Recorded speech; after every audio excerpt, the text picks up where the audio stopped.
La pièce semblait figée, l'air entre nous chargé d'une tranquillité nouvelle, une intimité qui n'avait pas existé avant. Ma peau frémissait encore sous l'écho du plaisir alors que je m'appuyais sur la table, tentant de retrouver mon souffle. Elle resta près de moi, ses mains posées délicatement sur ma poitrine, ses yeux croisant les miens avec une tendresse qui me serra le cœur. Aucun de nous ne dit un mot pendant un long moment. Le silence entre nous était désormais apaisé, lourd de ce qui venait de se passer, de ce que nous venions de partager. Il n'y avait pas besoin de paroles, pas besoin d'explications, nous comprenions parfaitement ce qui s'était passé, une connexion silencieuse qui allait bien au-delà de tout ce que nous avions imaginé. Je n'aurais pas dû, commença-t-elle, la voix douce et incertaine, mais je secouai la tête, l'interrompant d'un simple geste léger. Je n'ai aucun regret, répondis-je doucement, et c'était vrai. Malgré tout, malgré la situation, je ne regrettais en rien ce qui venait d'arriver, la façon dont elle m'avait fait me sentir. Ses yeux s'adoucirent, un petit sourire effleurant ses lèvres tandis qu'elle se penchait pour déposer un dernier baiser doux sur mes lèvres. Moi non plus, murmura-t-elle, avec ces mots. La tension qui avait envahi la pièce se dissipa complètement, remplacée par une chaleur douce qui s'établit entre nous, une chaleur silencieuse mais pleine de sens. Tandis que nous restions là, toujours proches, toujours liés, je savais que quelque chose avait changé entre nous, quelque chose qui ne pourrait jamais être effacé. Je portais la main à mon visage, embarrassé, bien sûr. Répondis-je rapidement. Je me dirigeais vers le placard pour l'ouvrir, mais mes mains tremblaient en soulevant la porte. Lorsque je lui tendis la serviette, nos mains se frôlèrent brièvement. Ce léger contact se propagea dans tout mon être. À cet instant précis, je compris que ce n'était pas simplement une simple réparation. Ce silence entre nous semblait porter le poids de toutes les attentes non dites depuis des années. Merci, dit-il en revenant à son travail, mais ce regard furtif qu'il m'offrit me perturba complètement.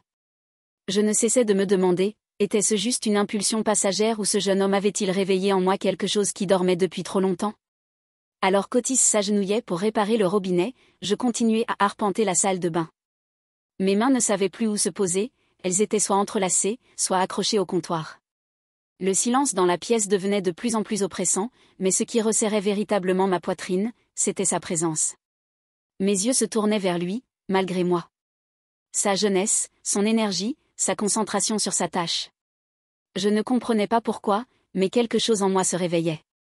J'avais le besoin irrésistible de dire quelque chose. Pas beaucoup de plombiers jeunes, lançai-je, réalisant que ma remarque n'était peut-être pas très pertinente. Depuis combien de temps tu fais ça? Otis s'arrêta un moment et me lança un regard par-dessus son épaule. Dès que nos yeux se croisèrent, je sentis une chaleur me traverser, mais il semblait faire tout son possible pour ne pas le remarquer. Ça fait 5 ans, répondit-il en se concentrant à nouveau sur son travail. J'ai commencé en tant qu'apprenti, puis j'ai monté ma propre entreprise. Ma curiosité devenait de plus en plus forte. Quel âge as-tu? Demandai-je avec une touche d'admiration que je ne pouvais pas dissimuler. 26, répondit-il sans la moindre hésitation. J'étais surprise qu'il soit si jeune, mais en même temps, je ressentis un léger frémissement à l'intérieur.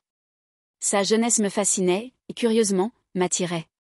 Ah, dis-je en tentant un sourire, si tu ne m'avais pas dit que tu avais 26 ans, je n'y aurais pas cru, tu parais plus mature. Il ne répondit pas immédiatement, mais je remarquai un léger changement sur son visage, comme si mes paroles l'avaient déstabilisé. Après quelques secondes de silence, il reprit son travail. Son professionnalisme m'aidait à reprendre mes esprits, mais ce côté flirtant de moi restait toujours présent. Tu veux un café après avoir terminé les réparations? Lançai-je, comme pour détourner la conversation. J'ai une machine à café. Génial. On me dit que mon café est plutôt excellent. Il s'arrêta une seconde, ses épaules se crispant. Il me jeta un autre regard comme s'il réfléchissait intérieurement. Merci, mais j'ai du travail aujourd'hui. Je vais devoir partir dès que ce sera terminé. Je ne pouvais pas m'empêcher de ressentir un léger dépit, mais il était évident qu'Otis était déterminé à rester professionnel. C'est peut-être cela qui le rendait encore plus fascinant. Il prenait son travail très au sérieux, ne laissant jamais son professionnalisme faiblir, même à son jeune âge. Lorsque le travail fut terminé, je remarquai qu'il me jetait quelques regards furtifs pendant qu'il rangeait ses outils. Il y avait quelque chose dans ses regards, une attirance, de la curiosité, mais aussi une certaine hésitation. C'est terminé, dit-il en jetant la boîte à outils sur son épaule. L'eau chaude devrait maintenant fonctionner correctement. Si jamais il y a un souci, appelle-moi. Je n'y manquerai pas, répondis-je en me tenant au cadre de la porte. Merci d'avoir résolu ça si vite. C'est sans doute l'un des avantages de la jeunesse, cette fois. Il esquissa un léger sourire, mais son attitude professionnelle ne fléchit pas. Il se dirigea vers la porte, s'arrêta une seconde, comme s'il voulait ajouter quelque chose, mais il se contenta de hocher la tête avant de partir. J'avais le sentiment qu'un lien s'établissait entre moi et ce jeune homme, quelque chose qui n'aurait jamais dû exister, mais je ne savais pas où cela allait me mener. Tout ce que je savais, c'est que pour la première fois depuis longtemps, mon cœur battait à tout rompre. Je n'arrêtais pas de me demander s'il s'agissait simplement d'une histoire de plomberie ou si ce jeune homme était-il entré dans ma vie pour y apporter un changement. Le lendemain matin, quand je suis entrée dans la salle de bain pour prendre une douche, j'ai constaté que le robinet ne délivrait toujours que de l'eau froide. Je ne crois pas avoir jamais été aussi contente d'une défaillance. Ma main tremblait légèrement lorsque j'ai retrouvé le numéro d'Otis dans mes contacts et l'ai appelé. Mon cœur battait fort pendant que le téléphone sonnait. « Salut, Otis », dis-je en mettant un peu de désespoir dans ma voix. « Je crois que le robinet que tu as réparé hier est à nouveau défectueux. Je suis vraiment désolée, mais est-ce que tu pourrais revenir ?» La voix d'Otis resta aussi professionnelle que d'habitude, mais il marqua une hésitation. « Oui, je veux emporter quelques pièces supplémentaires cette fois-ci pour qu'on puisse régler ça définitivement. Je serai là dans environ 1 heure. » Je lui ai adressé un merci, en raccrochant, une étrange sensation d'excitation m'a envahi. Cette fois, je voulais me sentir plus prête, mais en même temps, je voulais donner l'impression de ne pas l'être. En fouillant lentement dans mon placard, mes doigts ont glissé vers ma nuisette en dentelle noire, ma préférée. C'est juste pour être à l'aise, essayai-je de me dire, mais je savais que ce n'était pas convaincant. Quand je me suis vue dans le miroir, la sonnette a sonné. J'ai pris une profonde inspiration avant d'ouvrir la porte. Les yeux d'Otis m'ont effleuré pendant un instant, mais il a rapidement repris son calme. Il avait son sac à outils et quelques tuyaux sous le bras. « Salut », lançai-je, tentant de paraître totalement détendu dans ma tenue. « J'espère que je ne te gêne pas trop, ce robinet me rend folle. » Otis a détourné les yeux et s'est dirigé vers la salle de bain. « Pas de souci », m'a-t-il répondu, je vais le réparer définitivement. Je l'ai suivi dans la salle de bain tandis qu'il se penchait pour régler le robinet. Mes yeux suivaient chacun de ses gestes, ses mains étaient rapides et expertes, mais je remarquai qu'il semblait plus tendu que d'habitude. Ce genre de panne arrive souvent, brisai-je le silence. Le tissu léger de ma nuisette effleurait ma peau, me rendant plus audacieuse. Tu sais, les réparations que tu fais, est-ce qu'elles tombent parfois en panne à nouveau ? Otis ne daigna pas lever les yeux en répondant, de temps en temps, mais cette fois, je suis sûre que ça ira. J'ai toutes les pièces nécessaires avec moi. Tu es vraiment prévoyant, dis-je, lui adressant un sourire léger. On dirait que tu es vraiment doué dans ce que tu fais, surtout pour quelqu'un de si jeune. En essayant de toucher le robinet, ma main effleura accidentellement son bras. Otis se figea un instant, puis reprit son travail. Il n'accorda même pas un regard, mais je pouvais sentir la tension qu'il ressentait. « Je me contente de faire mon travail », répondit-il finalement, sa voix un peu plus douce. Un silence s'installa, son comportement distant me rendit encore plus audacieuse. Alors qu'il se penchait pour inspecter un tuyau sous le robinet, j'effleurai brièvement son dos. « Trouver quelqu'un d'aussi habile que toi, c'est vraiment rare, dis-je, ma voix chargée d'un ton légèrement taquin. Cette fois, Otis se redressa et me fixa. Il y avait quelque chose dans son regard, de l'incertitude, de la tension, et une volonté de garder le contrôle. « Sarah », dit-il, prononçant mon nom comme s'il cherchait à imposer des limites. « Ce travail touche à sa fin, après ça, je ne viendrai plus t'embêter. » Cependant, la dureté de sa voix sembla se dissiper un instant. Le voir essayer d'échapper à cette situation provoqua en moi une vague d'émotion. C'était de l'excitation, un désir que je n'avais pas éprouvé depuis bien longtemps. Je ne savais pas combien de temps cette tension pourrait durer, mais nous étions arrivés à une limite, et la question était de savoir qui franchirait cette ligne. Cela dépendait totalement de nous. Alors qu'Otis se penchait pour réparer le robinet, je m'appuyais contre l'armoire voisine et commençais à l'observer. Le tissu délicat de ma nuisette épousait chaque courbe de mon corps, et à chaque mouvement, je créais une posture qui pouvait sembler provocante.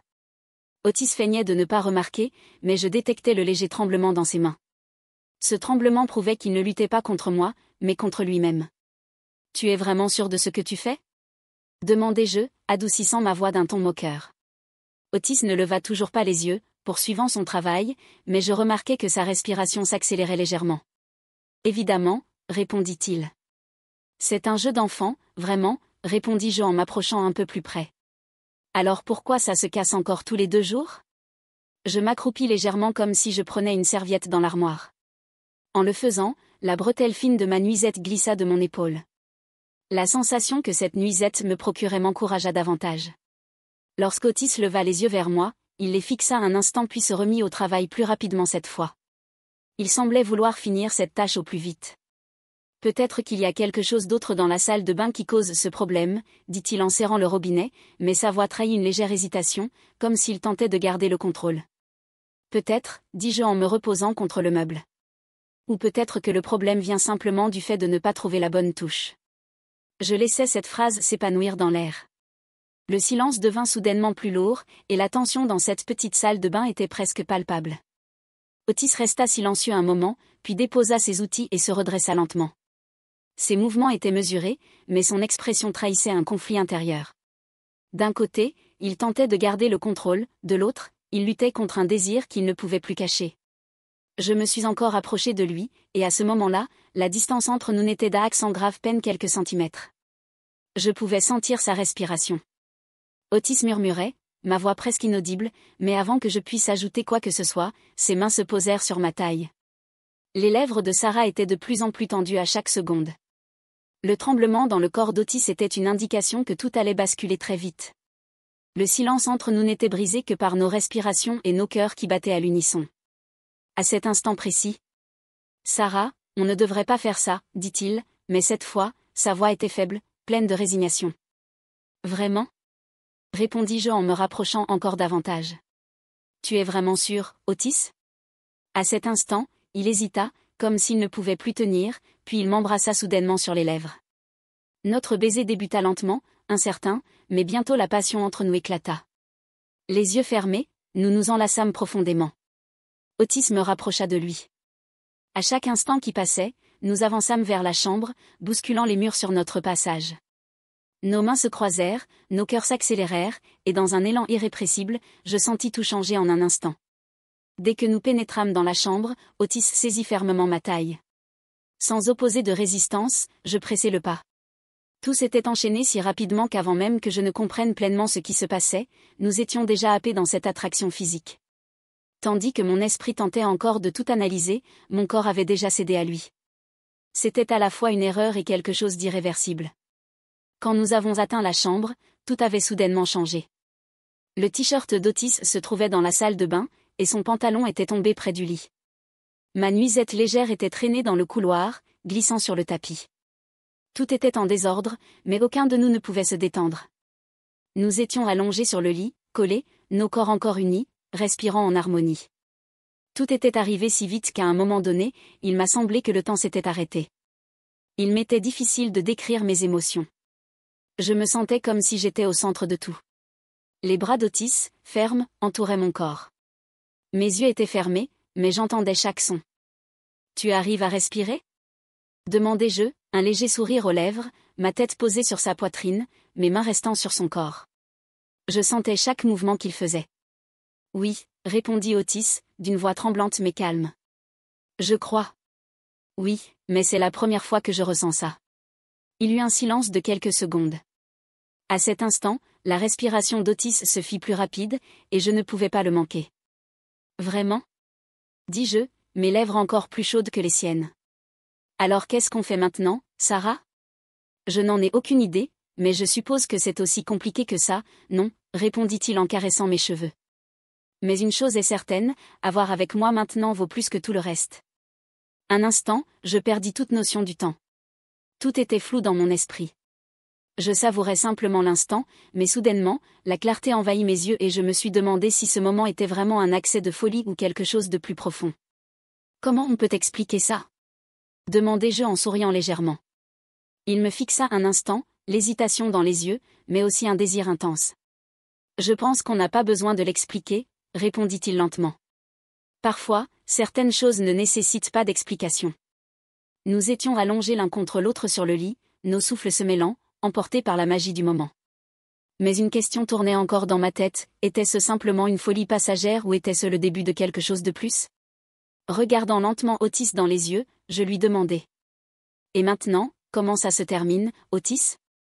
Tu n'y as jamais réfléchi ? » Otis resta silencieux un moment, puis souffla profondément. « On y pensera plus tard, dit-il, en passant ses doigts dans mes cheveux. Pour l'instant, profitons de cet instant. Les émotions en moi se mêlaient d'une manière complexe, mais une chose était claire, ce moment dépassait tout.